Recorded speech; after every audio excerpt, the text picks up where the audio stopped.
Lorsque vous débutez la création d'un site avec l'outil WordPress, le CMS WordPress, eh bien c'est pareil qu'avec n'importe quel autre outil. Vous allez avoir un temps d'apprentissage qui est plus ou moins long et il y a énormément de tutoriels, de ressources en ligne que vous allez pouvoir trouver pour vous aider à débuter relativement facilement et rapidement. C'est ça le gros point positif de WordPress. Par contre, le problème c'est qu'il y a justement tellement de ressources que vous pouvez vite être perdu.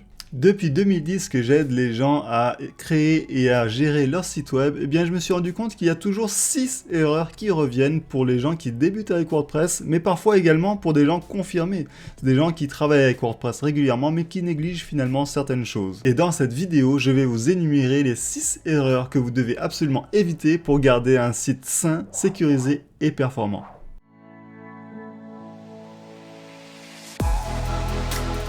La toute première erreur que je vois régulièrement, mais ça c'est surtout vraiment les gens qui débutent avec WordPress, c'est de confondre WordPress.com et WordPress.org. Le WordPress.com, c'est un service finalement qui vous permet de créer un site web qui inclut absolument tout. C'est-à-dire que c'est un service d'hébergement, c'est là où vous allez héberger votre site WordPress, c'est un service qui préinstalle automatiquement le WordPress pour vous, et ça veut également dire que vous avez certaines limitations. Je vais vous en parler juste après. Par contre, le WordPress.org, ça veut dire que finalement, vous allez devoir télécharger le système, le CMS WordPress, et l'installer là où vous voulez, chez l'hébergeur que vous voulez, pour créer le site web. Le gros point de différence entre les deux, c'est qu'avec WordPress.org, vous avez la possibilité de faire ce que vous voulez. Vous êtes entièrement libre. Vous pouvez mettre le site WordPress là où vous voulez. Si vous avez un hébergeur WordPress ou un hébergeur traditionnel qui vous plaît particulièrement, vous pouvez l'héberger sur ce serveur-là. Si vous voulez installer un plugin en particulier, vous pouvez l'installer sans aucun problème. Si vous voulez gérer vos fichiers via le FTP, gérer la base de données via le PHPMyAdmin, tout ça, vous êtes entièrement libre. Ces données vous appartiennent. Vous pouvez faire ce que vous voulez. Ça, c'est avec WordPress.org. Maintenant, avec WordPress.com, eh bien, vous êtes beaucoup plus limité. Vous n'avez ni accès au FTP, ni à la base de données. Vous ne pouvez pas installer n'importe quel plugin ou n'importe quel thème. Et ça dépend bien sûr des fois du plan que vous allez prendre chez WordPress.com, mais en gros, vous êtes quand même beaucoup plus limité. Mais là encore, ça ne veut pas forcément dire que c'est moins bien. C'est que en fin de compte, ça dépend vraiment de ce que vous recherchez. C'est sûr que si vous recherchez une solution clé en main et que vous en fichez de ne pas avoir accès à absolument tout, vous voulez quelque chose qui est totalement infogéré, où vous n'avez rien à gérer quasiment, juste presque choisir un thème, 2-3 plugins qui sont autorisés, et puis mettre votre contenu, eh bien WordPress.com, ça se trouve, convient parfaitement pour vous. Par contre, si vous voulez vraiment une totale liberté, eh bien WordPress.org est la solution qu'il vous faut. Vous prenez le CMS WordPress, vous l'installez n'importe où. Et bien sûr, maintenant, n'importe quel hébergeur digne de ce nom, parce qu'il y a quand même des bons et des moins bons hébergeurs, eh bien n'importe quel bon hébergeur vous permet quand même d'installer WordPress en un clic. Donc pas forcément d'aller d'avoir besoin d'ajouter les fichiers via FTP, de gérer la base de données, etc. En général, vous pouvez maintenant créer en un clic le site WordPress, mais ça n'empêche que vous avez quand même généralement, bien sûr, les accès à tous les fichiers, les accès à la base de données, et vous pouvez installer n'importe quel plugin et n'importe quel thème. Je vais vous en reparler un petit peu plus tard, donc c'est à la fin de cette vidéo, mais en gros, moi, les deux hébergeurs que je vous conseille, c'est si vous recherchez un hébergeur performant qui inclut absolument tout pour la performance et la sécurité et même le support de votre site, eh bien, Kinsta est l'hébergeur que moi je conseille tout le temps. Par contre, si votre budget est un peu plus serré et que vous voulez rechercher un hébergeur même mutualisé, c'est-à-dire dont les ressources sont partagées et que ça vous convient, eh bien c'est sûr qu'il y a ODeswitch qui est un très bon hébergeur français si vous êtes en France. Donc là, vous pouvez prendre un service chez ODeswitch et ça vous convient très bien. C'est beaucoup moins cher que Kinsta, mais c'est sûr que c'est pas du tout le même service. Le deuxième service que je voulais vous mentionner concerne les plugins. Les plugins, souvent on dit, eh bien, plus tu vas avoir de plugins, plus ton site va être lent.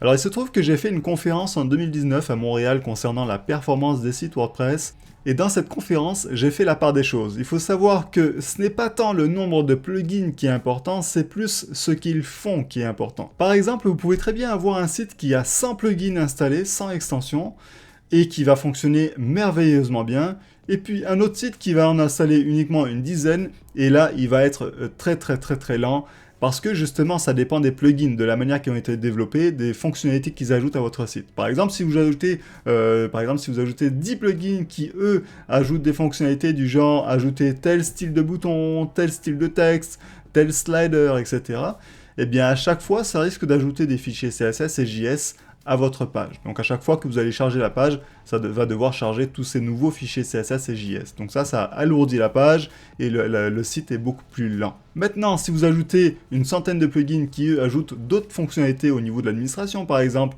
pour pouvoir gérer la livraison des produits, pour pouvoir modifier certaines informations au niveau des articles également, comme des champs personnalisés, etc., là, ça ne va pas forcément faire ralentir votre site parce que ça ne va pas aller devoir faire charger de nombreux fichiers supplémentaires dans votre site. C'est pour ça que je dis que c'est pas tant la quantité de plugins que vous installez, mais ce qu'ils font. Mais en règle générale, c'est vrai que plus vous allez installer de plugins, eh bien plus votre site va être lent. Donc essayez d'en mettre le moins possible ou alors faites vraiment des vérifications au niveau de ces plugins. D'ailleurs, petit conseil, pour ça, pour choisir les meilleurs plugins à installer, je vais vous donner quelques petites astuces. Premièrement, regardez les notes de ce plugin. Si ce plugin ont une mauvaise note, eh bien c'est sûr que c'est pas forcément intéressant de les installer.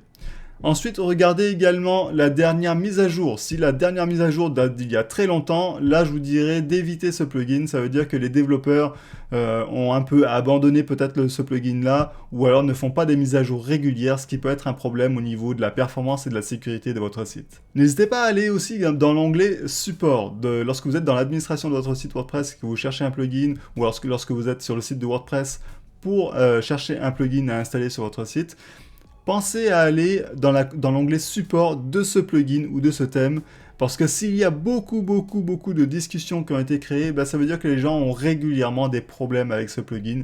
Dans ce cas-là, c'est peut-être un indicateur qui vous dit que c'est peut-être pas le plugin que je voudrais installer, parce que j'ai peut-être pas envie d'avoir des problèmes, d'avoir à contacter le support régulièrement.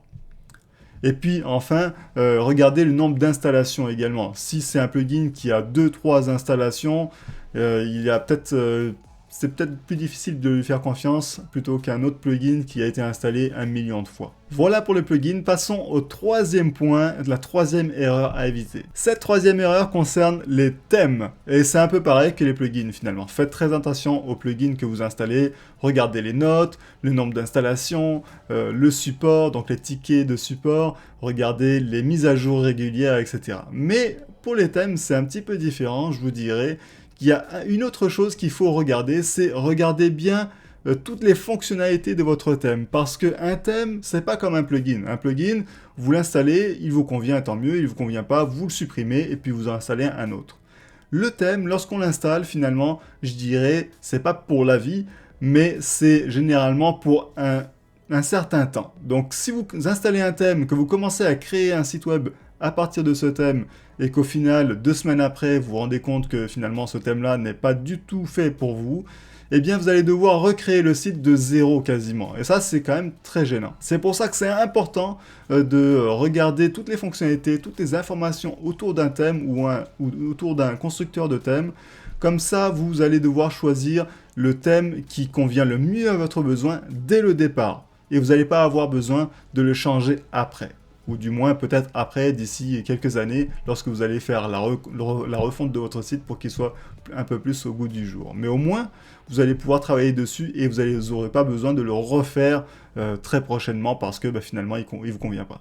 Comme pour les plugins, pensez à regarder sur le web, sur Google, des avis sur ce thème-là, sur les plugins. Regardez également les commentaires des gens, regardez également sur le site de ces thèmes-là. Souvent, ils parlent de performance, ce thème est optimisé ou non, les fonctionnalités. Pensez vraiment regarder sur Internet, une simple recherche va vous donner beaucoup d'indications sur ce thème ou sur ce plugin, en revenant donc sur la partie des plugins, pour être sûr d'installer les ressources que vous avez besoin pour votre site. Il existe quelques thèmes qui sont vraiment très performants aussi, qui sont vraiment super parce qu'ils ont beaucoup de fonctionnalités déjà prêtes à l'emploi. Donc, faut faire vraiment attention, regarder un petit peu. Moi, les thèmes que je vous conseillerais, c'est Elementor par exemple, parce qu'il y a déjà beaucoup de fonctionnalités prête à l'emploi, comme je disais juste avant, pour les formulaires, pour créer des styles totalement différents et variés, de jolis styles également. Voilà, Elementor, il y a Astra également, il y en a vraiment beaucoup, donc n'hésitez pas à regarder un petit peu sur le web, à prendre un petit peu plus de temps sur ça, parce que ça vaut le coup. Nous voilà maintenant au quatrième point important des erreurs à éviter, c'est créer un site web et puis le laisser comme ça, tout simplement. Je vois souvent des gens, et pas forcément que des débutants, hein, qui créent leur site web, qui installent les plugins, qui les configurent, qui mettent leur contenu, puis après ne s'occupent plus du tout de leur site web. Il faut savoir qu'il y a des mises à jour régulières de plugins, de thèmes et du cœur de WordPress, et c'est très important de faire ces mises à jour, parce que non seulement elles vont bien souvent ajouter des performances, vont améliorer les performances, elles vont ajouter également des fonctionnalités, mais aussi elles peuvent corriger des failles de sécurité. Et ça, c'est très important, parce que si vous avez des plugins, des thèmes ou le cœur de WordPress qui contient une faille de sécurité, eh bien vous pouvez vous faire pirater et perdre tout le travail qu'ils auraient fait sur votre site WordPress. Donc c'est très très important, gardez toujours votre site à jour, que ce soit les thèmes, les plugins ou le cœur de WordPress, mettez-les à jour régulièrement pour éviter tout problème. Je ne sais pas chez quel hébergeur vous êtes actuellement, mais il existe des solutions également pour créer des mises à jour, pour faire ces mises à jour sans impacter le site en production. Par exemple, si vous voulez tester de faire une mise à jour de tel plugin parce que vous n'êtes pas sûr, vous ne voulez pas que ça casse le site, eh bien il existe des environnements de staging chez certains hébergeurs. Je sais que chez ODeSwitch et chez Kinsta, ils proposent des environnements de staging et vous créez ça. Par exemple, chez Kinsta, en un clic, vous créez l'environnement de staging, ça crée un environnement totalement séparé sur lequel vous pouvez faire n'importe quoi, même casser le site. Dans tous les cas, ça ne va jamais impacter votre site officiel, le site en production. Donc c'est vraiment très pratique pour tester des développements ou des mises à jour justement de plugins, savoir si ça va être compatible avec les autres plugins, si ça ne va pas créer des problèmes d'affichage ou de fonctionnalité. Le cinquième gros conseil que j'ai à vous donner, une erreur que les gens font assez régulièrement, c'est ne pas faire attention aux sauvegardes.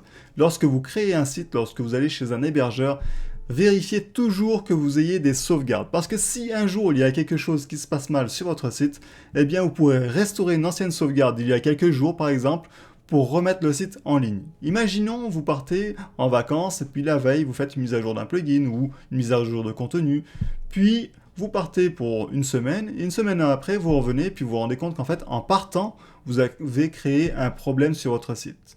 Eh bien, si vous n'avez pas de sauvegarde, vous ne savez pas trop ce que vous avez fait, vous avez un peu oublié peut-être, et vous allez devoir recréer une grosse partie du site peut-être finalement pour le remettre en ligne.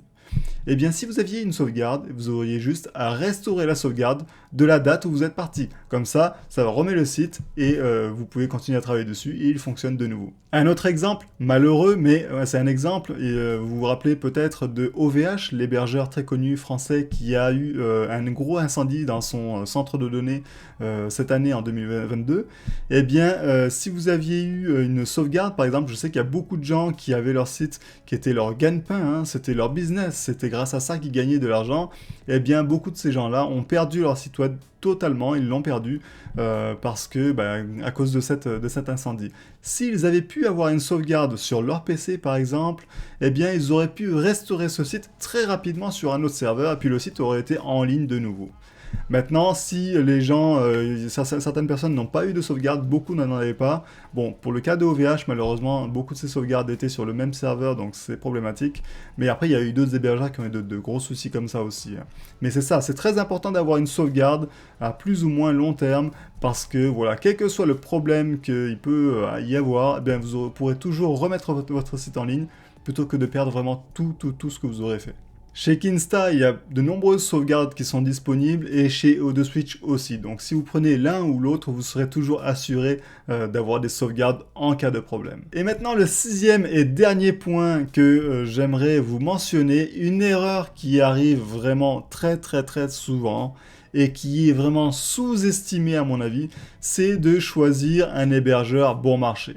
Alors c'est sûr que lorsqu'on débute un projet, on n'a pas forcément beaucoup de moyens et on a tendance à prendre un hébergeur bas de gamme, vraiment pas très cher, et puis on se dit ça va aller. Sauf que il faut savoir que lorsque vous prenez un hébergeur bas de gamme, eh bien ça veut dire aussi que le service est bas de gamme. C'est-à-dire que vous n'êtes pas forcément sur des serveurs très performants, vos ressources sont souvent partagées, et ça veut dire également que même le support souvent est pas forcément disponible rapidement. Quand je dis ressources partagées, ça veut dire que par exemple, imaginons que vous êtes sur un serveur d'un hébergement bas de gamme, et bien sur ce serveur-là, il peut y avoir 200, 300, 500, même plus sites web clients à côté du vôtre. Et lorsque un de ces sites web, par exemple, a un pic de trafic, par exemple, imaginons, il fait une campagne marketing ou alors il a beaucoup de succès, eh bien, il va prendre les ressources du serveur et finalement, tous les autres sites vont ralentir, dont le vôtre. Et pareil, un autre problème, c'est que si vous êtes sur un serveur partagé, donc mutualisé, et que les ressources et les services comme PHP, MySQL, etc. sont partagés, imaginons ce site web-là fait crasher, donc crée un problème au niveau de la base de données, par exemple, parce qu'il y a beaucoup de requêtes, etc. Tous les sites qui sont sur le même serveur, incluant les vôtres, vont tomber en panne, alors que vous aurez absolument rien fait. Ça, c'est vraiment un gros problème parce que finalement, ça va créer des problèmes au niveau du référencement web. Vous allez, peut-être Google va passer à ce moment-là, il va se dire, bon, ben, le site est en panne, donc vous allez baisser dans les référencements, vous allez avoir moins de visiteurs, etc. Et en termes de performance, eh bien, c'est pareil, si les gens viennent sur votre site et qu'ils se rendent compte que votre site est lent, eh bien, ils vont fermer le site et ils ne vont plus revenir du tout. Donc ça, c'est un gros problème. C'est pour ça que, mine de rien, des fois, investir un peu plus cher vers un hébergeur plus cher vous fait gagner beaucoup de temps, vous fait gagner finalement aussi de l'argent, et vous pouvez avoir votre projet qui évolue beaucoup plus vite. Dans la description de cette vidéo, je vous ai mis justement les liens vers les hébergeurs que je vous recommande, donc Kinsta et ODeSwitch. Si vous avez un peu moins de budget, je dirais ODeSwitch. Sinon, si vous êtes prêt à investir dans votre projet, eh bien Kinsta est très bien. Il faut savoir qu'ils ont des serveurs un peu partout dans le monde, ils font absolument tout pour la performance et la sécurité, les dernières machines Google. Tout est totalement isolé, vous ne partagez aucune ressource avec aucun autre hébergeur. Et donc c'est ça, et le support est disponible 24/7, c'est un support expert, vous avez Cloudflare Entreprise qui se met par-dessus, les migrations sont gratuites, donc c'est vraiment tout fait pour que vous n'ayez rien à vous soucier, à part voilà, juste créer votre site web. Et ODeSwitch également, qui est un très bon hébergeur, qui vous permet d'avoir tout en un, sur des serveurs qui sont en France aussi, donc ça dépend vraiment de votre projet et de votre budget. Et voilà, j'espère que cette vidéo avec les 6 erreurs fondamentales à ne pas commettre, absolument à éviter, vous a plu. Donc n'hésitez pas à mettre un petit pouce vers le haut, à vous abonner à ma chaîne et à activer la cloche si vous voulez être alerté des prochaines vidéos que je ferai qui seront dans le même style également. Et n'hésitez pas à mettre un commentaire également si vous avez d'autres conseils à donner ou si vous voulez que je vous aide pour quelque chose, pour un autre conseil, si vous avez des commentaires également à faire au niveau de ce que je vous ai dit, eh bien n'hésitez pas à le dire et puis je vous répondrai avec plaisir. Voilà. Passez une excellente journée et à bientôt. Salut!